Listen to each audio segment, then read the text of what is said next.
थर थर कांपते थे। साल 1857 की क्रांति में रानी लक्ष्मीबाई ने अंग्रेजों की जड़ें हिला दी थी। युद्ध के दौरान सैकड़ों की संख्या में अंग्रेजी सेना झांसी की रानी लक्ष्मीबाई को जिंदा नहीं पकड़ पाई थी। रानी लक्ष्मीबाई ने अपने अंतिम शब्दों में कहा था कि मेरा शरीर तक अंग्रेजों को नहीं मिलना चाहिए। तारीख थी 18 जून 1858। झांसी की रानी लक्ष्मीबाई को अंतिम समय में अंग्रेजों ने चारों तरफ से घेर लिया था, लेकिन रानी लक्ष्मीबाई ने भी अंग्रेजों को मुंहतोड़ जवाब दिया था। ब्रिटिश खेमा युद्ध करते करते थकता, उससे पहले ही एक रिजर्व सैनिकों की टुकड़ी आ गई थी। इस सैनिकों की टुकड़ी के अचानक लड़ाई में कूदने से ब्रिटिश खेमे में फिर से जान आ गई, लेकिन रानी लक्ष्मीबाई अंग्रेजों की इस चाल को तुरंत ही समझ गई थी। युद्ध में लड़ते लड़ते रानी लक्ष्मीबाई के सैनिकों की संख्या धीरे धीरे कम होती जा रही थी। अब रानी को लगा कि यहाँ से पीछे हटने में ही भलाई है, और अंग्रेजों को चकमा देकर लड़ाई के मैदान से इतनी तेजी से हटी कि अंग्रेज कुछ समझ ही नहीं पाए। रानी और उनके सैनिक युद्ध के मैदान से 1 मील की दूरी पर भागकर चले गए थे, मगर तब तक वहां भी अंग्रेज सैनिक पीछा करते करते आ पहुंचे थे। दोस्तों, अंग्रेजी सेना की तरफ से कैप्टन रॉड्रिक्स ब्रिक्स थे, जो वो पहले शख्स थे जिसने रानी लक्ष्मीबाई को अपनी आंखों से लड़ाई के मैदान में लड़ते हुए देखा था। उन्होंने घोड़े की रस्सी अपने दांतों से दबाई हुई थी। वो दोनों हाथों से तलवार चला रही थी और एक साथ दोनों तरफ वार कर रही थी। इसके बाद लड़ाई नए सिरे से शुरू होती है। जगह थी कोटा की सराय। रानी लक्ष्मीबाई के एक सैनिक के मुकाबले अंग्रेजों के 2 सैनिक लड़ रहे थे। लड़ते लड़ते एक अंग्रेज सैनिक ने रानी लक्ष्मीबाई के सीने में संगीन भोंक दी थी, लेकिन रानी ने तुरंत ही मुड़कर अपने ऊपर हमला करने वाले अंग्रेजी सैनिक पर पूरी ताकत से तलवार लेकर टूट पड़ी। रानी को लगी चोट इतनी ज्यादा गहरी तो नहीं थी, लेकिन उस घाव से खून काफी तेजी से निकल रहा था। अचानक घोड़े पर दौड़ते दौड़ते उनके सामने एक छोटा सा पानी का झरना आ गया। रानी लक्ष्मीबाई को लगा कि वो घोड़े की एक छलांग लगाएगी और घोड़ा झरने के पार हो जाएगा, तब उनको कोई भी नहीं पकड़ सकेगा। मगर अफसोस इस बात का कि घोड़ा छलांग लगाने के बजाय इतना तेजी से रुका कि घोड़े ने 1 इंच भी आगे बढ़ने से इनकार कर दिया। तभी उन्हें कमर में बाईं तरफ राइफल की एक गोली लग गई। रानी के बाएं हाथ की तलवार छूटकर जमीन पर गिर पड़ी। उन्होंने उस हाथ से अपनी कमर से निकलने वाले खून को दबाकर रोकने की कोशिश की। तब तक एक अंग्रेज रानी के घोड़े की बगल में पहुंच चुका था। उसने रानी पर वार करने के लिए अपनी तलवार ऊपर उठाई। रानी ने भी उसका वार रोकने के लिए दाहिने हाथ में पकड़ी अपनी तलवार ऊपर की, मगर उस अंग्रेज की तलवार उनके सिर पर इतनी तेजी से लगी कि उनका माथा फट गया और वो उसमें निकलने वाले खून से लगभग अंधी हो गई थी। तब भी रानी ने अपनी पूरी ताकत लगाकर उस अंग्रेज सैनिक पर जवाबी वार किया, लेकिन वो सिर्फ उसके कंधे को ही घायल कर पाई। रानी घोड़े से नीचे गिर गई। तभी अचानक उनके एक सैनिक ने अपने घोड़े से कूदकर उन्हें अपने हाथों में उठा लिया। तुरंत ही रानी लक्ष्मीबाई को एक पास ही के मंदिर में ले जाया गया। तब तक रानी लक्ष्मीबाई की सांसें चल रही थी। रानी लक्ष्मीबाई की हालत लगातार बिगड़ रही थी। मंदिर के दरवाजे के बाहर लगातार फायरिंग हो रही थी और काफी देर गोलीबारी के बाद रानी के अंतिम सैनिक को गोली लगी। तब अंग्रेजों ने समझ लिया था कि रानी अब जिंदा नहीं रही और हमारा काम पूरा हो गया।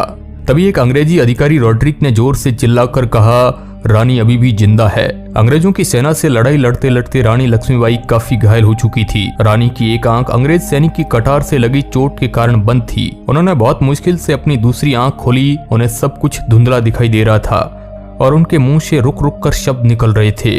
दामोदर, मैं उसे तुम्हारी देख रेख में छोड़ती हूँ। उसे छावनी ले जाओ, दौड़ो उसे ले जाओ। इसके बाद रानी की सांसें तेजी से चलने लगी थी। उनकी चोट से खून निकलकर उनके फेफड़ों में घुस रहा था। धीरे धीरे वो डूबने लगी थी। उन्होंने अपने अंतिम शब्दों में कहा था कि अंग्रेजों को मेरा शरीर तक मिलना नहीं चाहिए। इसके बाद रानी लक्ष्मीबाई की सांसें रुक जाती है और फिर वहां पर मौजूद रानी के सैनिकों ने आनन फानन में कुछ लकड़ियां जमा की और उन पर रानी के पार्थिव शरीर को रखकर आग लगा दी थी। अंग्रेज बाहर से लगातार धनाधन गोलियां दाग रहे थे। गोलियों की आवाज बढ़ती जा रही थी। मंदिर की दीवार के बाहर अब तक सैकड़ों ब्रिटिश सैनिक पहुंच गए थे। मंदिर के अंदर से सिर्फ 3 राइफलें अंग्रेजों पर गोलियां बरसा रही थी। पहले एक राइफल शांत हुई, फिर दूसरी और फिर तीसरी राइफल भी शांत हो गई। जब अंग्रेज मंदिर के अंदर घुसे तो वहां से कोई आवाज नहीं आ रही थी। सब कुछ शांत था। सबसे पहले रॉड्रिक ब्रिक्स अंदर घुसे। वहां रानी के सैनिकों और पुजारियों के कई दर्जन रक्त रंजित शव पड़े हुए थे। एक भी आदमी जीवित नहीं बचा था। उन्हें सिर्फ एक शव की तलाश थी। तभी उनकी नजर एक चिता पर पड़ी जिसकी लपटें अब शांत पड़ रही थी। उन्होंने अपने बूट से उसे बुझाने की कोशिश की। तभी उसे मानव शरीर के जले हुए अवशेष दिखाई दिए। रानी की हड्डियां करीब करीब राख बन चुकी थी। इस तरह रानी लक्ष्मीबाई अपनी अंतिम सांस तक अंग्रेजों से लड़ती रही थी।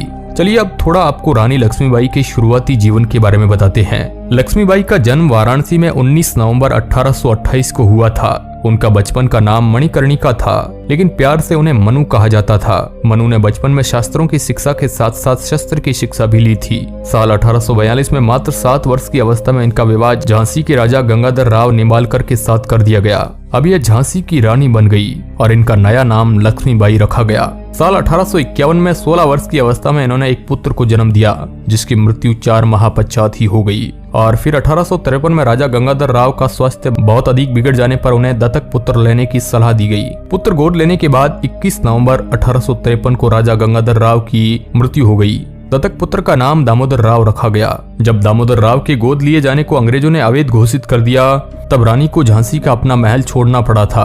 उन्होंने एक 3 मंजिल की साधारण सी हवेली रानी महल में शरण ली थी और 7 मार्च 1854 को अंग्रेजों ने झांसी को ब्रिटिश साम्राज्य में मिला लिया। और फिर झांसी की रानी को यह सहन न हुआ और उन्होंने अंग्रेजी हुकूमत के विरुद्ध युद्ध छेड़ दिया और कहा कि मैं झांसी को अंग्रेजों के हवाले नहीं करूंगी। झांसी 1857 की क्रांति का एक महत्वपूर्ण केंद्र बन गया था, जहां से हिंसा भड़कने लगी। रानी लक्ष्मीबाई ने झांसी की सुरक्षा के लिए एक स्वयंसेवक सेना बना डाली। इसमें महिलाओं की भर्ती की गई और उन्हें युद्ध की ट्रेनिंग दी गई। 1858 के जनवरी माह में अंग्रेजों ने झांसी की ओर बढ़ना शुरू कर दिया और मार्च के महीने में शहर को अंग्रेजों ने घेर लिया और फिर अंग्रेजों ने युद्ध स्टार्ट कर दिया। तब रानी लक्ष्मीबाई ने तात्या टोपे से मदद मांगी और तात्या टोपे 20,000 की सेना के साथ अंग्रेजों से टक्कर लेने आ डटे, लेकिन अफसोस इस बात का कि ये पराजित हो गए। 2 सप्ताह की लड़ाई के बाद अंग्रेजों ने झांसी पर कब्जा कर लिया, परंतु रानी दामोदर राव के साथ अंग्रेजों से बचकर भाग निकलने में सफल हो गई। रानी झांसी से भागकर कालपी पहुंची और तात्या टोपे से मिली। अब अंग्रेजों ने कालपी पर भी आक्रमण कर दिया। इस बार फिर रानी को पराजय का मुंह देखना पड़ा और ग्वालियर की तरफ भागना पड़ा। 18 जून 1858 को ग्वालियर के पास कोटा की सराय में ब्रितानी सेना से लड़ते लड़ते रानी लक्ष्मीबाई वीर गति को प्राप्त हो गई। मात्र 23 साल की उम्र में रानी लक्ष्मीबाई इस मिट्टी के लिए वीर गति को प्राप्त हो गई। रानी की वीरता देख अंग्रेज कैप्टन ह्यूरोज ने शहादत स्थल पर उनको सैल्यूट किया था।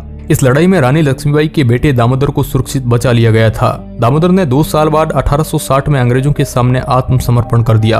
बाद में उसे अंग्रेजों ने पेंशन भी दी और फिर 58 साल की उम्र में उनकी मौत हुई। जब वो मरे तो वो पूरी तरह से कंगाल थे। उनके वंशज अभी भी इंदौर में रहते हैं और अपने आप को झांसी वाले कहते हैं। रानी की मौत के साथ ही विद्रोहियों का साहस टूट गया और ग्वालियर पर अंग्रेजों का कब्जा हो गया। तात्या टोपे पकड़े गए और उन्हें ग्वालियर के पास शिवपुरी ले जाकर एक पेड़ से फांसी पर लटका दिया गया। तो दोस्तों, इस तरह झांसी की रानी ने अंग्रेजों का डटकर मुकाबला किया था और अपनी अंतिम सांस तक लड़ती रही। अब दोस्तों, इस वीडियो पर आपकी क्या राय है हमें कमेंट के माध्यम से जरूर बताइएगा। वीडियो के अंत तक बने रहने के लिए आपका बहुत बहुत धन्यवाद।